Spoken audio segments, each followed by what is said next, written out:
नमस्कार. कोणता व्यक्ती राजा बनतो आणि कोणता व्यक्ती गरीब बनतो? कोणता व्यक्ती धनवान बनतो आणि कोणता व्यक्ती कंगाल बनतो? याविषयी आज आपण एक ज्ञानवर्धक कथा बघणार आहोत. एखाद्या प्राण्याचा जन्म होतो तेव्हा त्याचं भाग्य त्याच्यासोबतच लिहिलं जातं. मनुष्य जेव्हा गर्भात असतो तेव्हाच देव त्याची आयु, त्याचं धन, त्याची विद्या, त्याचे कर्म आणि त्याचं मरण हे निर्धारित करत असतात. प्राणी जेव्हा आईच्या गर्भात असतो तेव्हाच त्याच्यासाठी या 5 गोष्टी निर्धारित केल्या जात असतात. हे आपल्याला समजायला हवं की आपल्या जीवनात या 5 गोष्टी कशाच्या आधारावर निर्धारित केल्या जातात. एक व्यक्ती अत्यंत धनवान बनतो आणि दुसरा व्यक्ती अत्यंत गरीब बनतो. एखादा व्यक्ती खूप वर्षापर्यंत जीवन जगत असतो तर एखादा व्यक्ती अल्पवयातच मरण पावत असतो. काही व्यक्ती खूप ज्ञानी व विद्वान असतात तर काही महामूर्ख असतात. एखादा व्यक्ती सुंदर असतो तर एखादा कुरूप असतो. एखाद्याला खूप चांगलं मरण येतं तर एखाद्याचं मरण खूपच वेदनादायी असतं. या सर्व प्रश्नांची उत्तरे आज आपण एका कथेमार्फत बघूया. तर कथेला सुरुवात करूया.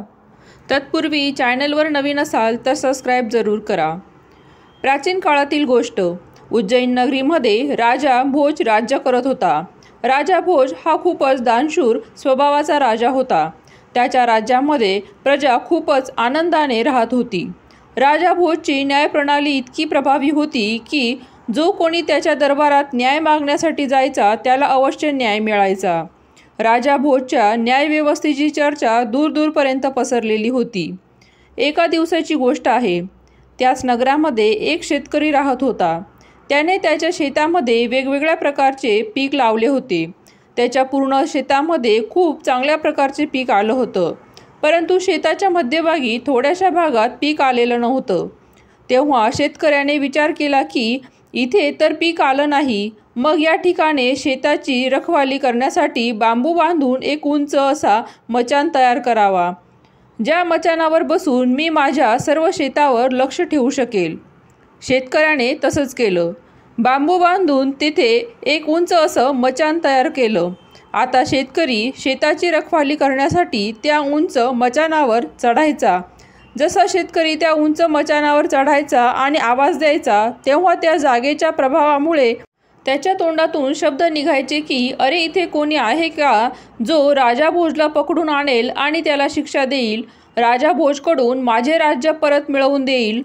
जेव्हा पण तो शेतकरी त्या मचाणावर चढायचा आणि बोलायचा तेव्हा त्याच्या तोंडातून हे शब्द आपोआपच निघायचे. शेतकऱ्याचे बोलणं नगरातील इतर लोकांनी ऐकलं तेव्हा त्यांनासुद्धा त्याचं खूपच आश्चर्य वाटलं. ते विचार करू लागले की हा शेतकरी जेव्हा पण या मचाणावर चढतो तेव्हा तो राजा भोजला खूपच वाईट साईड बोलत असतो. खाली उतरल्यावर मात्र त्याला काहीच आठवत नाही की आता थोड्या वेळापूर्वी तो काय बोलला होता. ही गोष्ट आगीसारखी सर्वत्र पसरली. राजा भोजपर्यंत जेव्हा ही गोष्ट पोहोचली तेव्हा तो सुद्धा हे ऐकून आश्चर्यचकित झाला. राजा म्हणाला, हे बघा, जेव्हापर्यंत मी माझ्या स्वतःच्या डोळ्यांनी पाहणार नाही आणि स्वतःच्या कानांनी ऐकणार नाही तोपर्यंत मी या गोष्टीला खरं समजणार नाही. तुम्ही मला त्या शेतकऱ्याच्या शेतात घेऊन चला. मी स्वतः या गोष्टीची शहानिशा करू इच्छित आहे. मला हे जाणून घ्यायचं आहे की हा शेतकरी हे स्वतः बोलत आहे की त्याला एखादी दैवीय शक्ती त्याच्याकडून बोलून घेत आहे. मग राजाचे नोकर चाकर आणि मंत्री राजा भोजला घेऊन त्या शेतकऱ्याच्या शेतावर पोहोचले.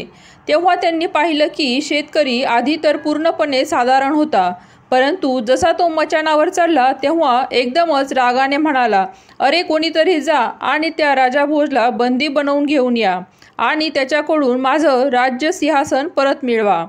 शेतकऱ्याच्या तोंडून स्वतःबद्दल असे शब्द ऐकून राजा भोज अचंबित झाला. राजा भोज त्या शेतकऱ्याला तर काहीच म्हणाला नाही. तो गुपचूप परत आला. परंतु पूर्ण रात्र त्याला झोपच आली नाही.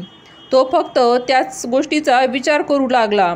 तो विचार करू लागला की शेवटी शेतकऱ्याकडून हे सर्व काही बोलून घेणारा कोण आहे. सकाळ होताच राजाने त्याच्या महालातून ज्ञानी विद्वानांना बोलवलं. ज्योतिषाला बोलवून घेतलं.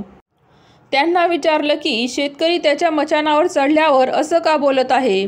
त्याच्यावर एखादी भूतप्रेत हवा आहे का की दैवी शक्ती आहे. तेव्हा ज्योतिषींनी सांगितलं, हे राजन, यात शेतकऱ्याचा काहीही दोष नाही, परंतु मचानाखाली नक्कीच काहीतरी दडलेलं आहे. त्याच्याच प्रभावामुळे या शेतकऱ्याचं बोलणं बदलत आहे. राजाने लगेचच त्याच्या शिपायांना आदेश दिला की त्या मचानाखाली खोदून पाहण्यात यावे की त्याच्या खाली नक्की काय आहे. राजाचा आदेश मिळताच शेतकऱ्याच्या शेतात सैनिक जाऊन त्या मचानाच्या खाली खणू लागले. खणता खणता ते एक खूपच खोल गेले तेव्हा त्याच्यातून एक सिंहासन प्रकट झाले. राजाने ते सिंहासन बाहेर काढण्याचा आदेश दिला, परंतु ते सिंहासन बिलकुल हलत नव्हते. तेव्हा ज्योतिषाने सांगितले, महाराज, हा सिंहासन देवतांनी बनवलेला आहे. हा सिंहासन तेव्हापर्यंत त्याच्या स्थानावरून हलणार नाही जेव्हापर्यंत तुम्ही त्याची पूजा अर्चना करणार नाही. तेव्हा राजा भोजने त्या सिंहासनाची पूजा केली तेव्हा ते सिंहासन फुलासारखे हलके झाले. हे पाहून राजाला खूपच प्रसन्नता झाली, कारण तो सिंहासन खूपच अद्भुत होता. त्या सिंहासनाला अनेक प्रकारचे रत्न जडलेले होते. सिंहासनाच्या चारी बाजूला 32 पुतळे लावलेले होते. त्या पुतळ्यांच्या हातामध्ये एक एक कमळाचे फूल होते. राजा भोजने त्याच्या नोकरांना आदेश दिला की या सिंहासनाला दुरुस्त करण्यात यावे. आता एकापेक्षा एक चांगले कारागीर तो सिंहासन दुरुस्त करण्यासाठी लागले होते. काही काळानंतर ते सिंहासन पूर्णपणे व्यवस्थित झाले. आता तर तो हिऱ्यासारखे ते सिंहासन चमकू लागले होते. तो सिंहासन इतका आकर्षक दिसू लागले होते की राजा भोजची त्या सिंहासनावर बसण्याची इच्छा झाली होती. राजाने लगेचच पंडितांना बोलवलं आणि त्यांच्याकडून मुहूर्त काढण्यास सांगितला. लांब लांब लोकांना बोलवण्यात आलं. वेगवेगळ्या प्रकारचे संगीत महालामध्ये वाजू लागले. पूर्ण महालामध्ये आनंदाचे वातावरण निर्माण झालं होतं. आता राजा भोजला त्या सिंहासनावर बसण्याची उत्कंठा निर्माण झाली होती. ब्राह्मणांनी सिंहासनाचे पूजन केले व पूजन केल्यानंतर राजा भोज त्या सिंहासनावर बसण्यासाठी गेला. जसा त्यांनी त्यांचा डावा पाय सिंहासनाच्या वर ठेवण्यासाठी पुढे केला तेव्हाच त्या सिंहासनाला लागलेले 32 पुतळे जोरजोरात हसू लागले. हा सर्व प्रकार पाहून लोकांना खूपच आश्चर्य वाटले. ते विचार करू लागले की हे निर्जीव पुतळे मनुष्यासारखे कसे हसू शकतात.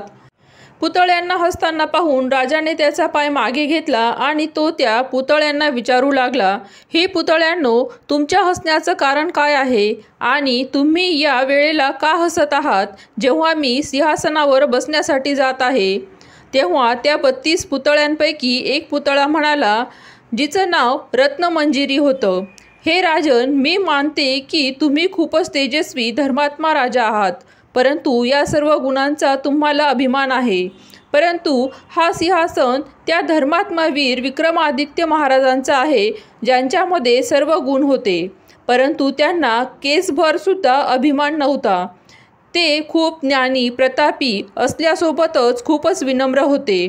धनरूपी यशस्वी होणं मोठी गोष्ट नाही. मोठी गोष्ट तर आहे की सर्व असताना त्या गोष्टीचा अभिमान न करणं. मनुष्याजवळ धन आल्यानंतर मनुष्य अहंकारी बनू लागतो, परंतु महान तोच असतो जो धन मिळून सुद्धा अहंकार करत नाही. राजा भोज म्हणू लागला, राजा विक्रमादित्य माझ्यापेक्षा मोठा धर्मात्मा होता का. तेव्हा पुतळा म्हणतो, हे राजन, मी तुम्हाला एक कथा सांगतो, तुम्ही लक्ष देऊ ऐका. जेव्हा राजा विक्रमादित्य उज्जैनचा राजा बनला होता तेव्हा त्यांना समजलं की एक बाहुबली नावाचा राजा आहे. त्याच्या कृपेने ते या गादीवर बसले आहेत.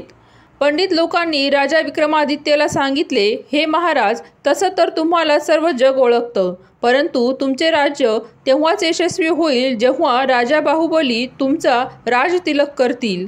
पंडितांचे बोलणे ऐकून राजा विक्रमादित्य त्यांच्या विश्वासू साथीदारांसोबत राजा बाहुबलींजवळ गेले.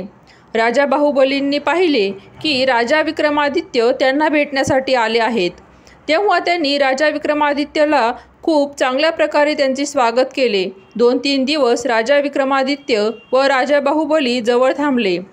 तेव्हा राजा विक्रमादित्यच्या एका साथीदाराने सांगितलं, राजा बाहुबली जवळ एक दिव्य सिंहासन आहे, जो सिंहासन भगवान महादेवांनी इंद्राला दिला होता आणि इंद्राने राजा बाहुबलीला तोच सिंहासन दिला आहे.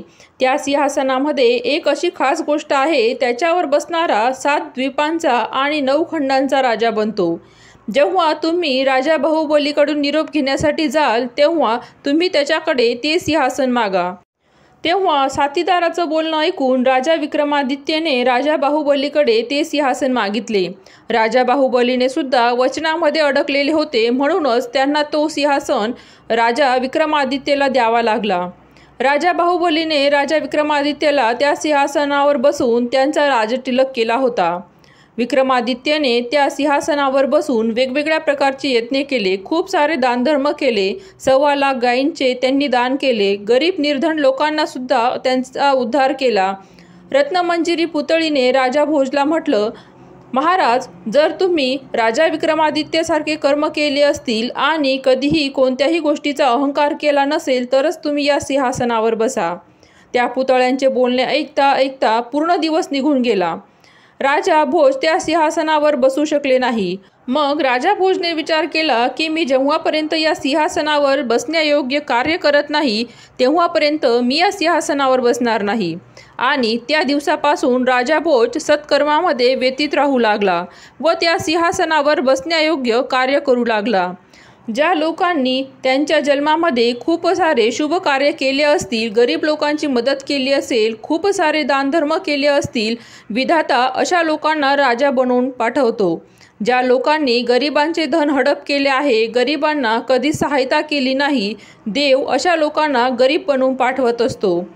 धनवान असूनही ज्या लोकांनी धनाला शुभ कार्यात लावले नाही, कंजूसाप्रमाणे फक्त त्याची तिजोरीच भरली, त्यांना पुढच्या जन्मात गरीब बनवून पाठवलं जातं.